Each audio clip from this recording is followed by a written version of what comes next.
بسم اللہ الرحمن الرحیم الحمد للہ رب العالمین والعاقبۃ للمتقین الصلاة والسلام علی سید الانبیاء والمرسلین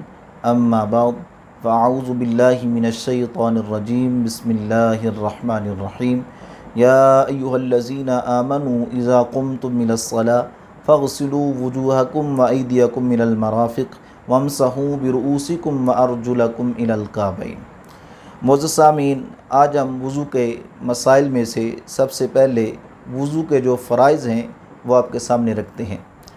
رب تعالیٰ نے قرآن مجید فرقان حمید کے اندر ارشاد فرمایا، یا ایہا الذین آمنوا اذا قمتم الی الصلاة فاغسلوا وجوہکم وایدیکم الی المرافق وامسحوا برؤوسکم وارجلکم الی الکعبین۔ جس کا مفہوم یوں ہے کہ رب تعالیٰ نے ارشاد فرمایا کہ اے ایمان والو، جب تم نماز کا ارادہ کرو تو اپنے منہ دھو لو، اور اسی کے ساتھ رب تعالیٰ نے ارشاد فرمایا کہ اپنے ہاتھ جو ہیں ان کو کونیوں سمیت دھو لو، اور اپنے سروں کا مسح کرو، اور اپنے پاؤں کو ٹخنوں سمیت دھو لو۔ یعنی کہ یہ چار چیزیں وضو کے اندر ان کو فرض قرار دیا گیا ہے کہ جن کے بغیر وضو جو ہے وہ کامل نہیں ہوتا۔ تو سب سے پہلا فرض کہ اپنے منہوں کو دھونا، چہروں کا دھونا، اس کی مقدار کتنی ہے؟ تو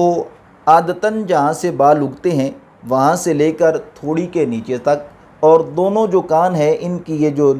یہ درمیان والا حصہ ہے سارے چہرے کا، اس کا وضو کے اندر دھونا یہ فرض ہے۔ اور اسی طرح دونوں ہاتھوں کا کونیوں سمیت دھونا، یہ نہیں کونیوں تک بلکہ کونیوں سمیت دھونا، اس کو بھی شریعت مطہرہ کے اندر وضو کے اندر فرض قرار دیا گیا ہے۔ اور یہاں پر یہ مسئلہ بھی ذہن نشین ہو، اگر کسی آدمی نے انگوٹھی پہنی ہو تو اس کے لیے بھی ضروری ہے کہ اس کو حرکت دے تاکہ اس کے نیچے پانی چلا جائے۔ بہتر یہ ہے کہ اس کو اتار لے وضو کرتے وقت، اگر نہیں بھی اتارنا چاہتا تو پھر اس کو اتنی حرکت دے، اس کی جگہ سے آگے پیچھے کرے تاکہ جہاں پر وہ انگوٹھی تھی اس جگہ پر بھی پانی پہنچ جائے اور وہ جگہ دھل جائے۔ اور اسی طرح سر کے چھتائی کا مسح کرنا یہ بھی شریعت اسلامی کے اندر فرض ہے، اور سارے سر کا مسح کرنا یہ سنت ہے۔ تو بہتر یہ ہے کہ آدمی سارے سر کا مسح کرے، جب وہ سارے سر کا مسح کرے گا تو اس کا فرض بھی ادا ہو جائے گا۔ اور اسی طرح دونوں پاؤں کو ٹخنوں سمیت دھونا یہ بھی شریعت مطہرہ کے اندر فرض قرار دیا گیا ہے، اور احتیاط کے ساتھ ٹخنوں سمیت دھویا جائے۔ اور پاؤں کی جو انگلیاں ہیں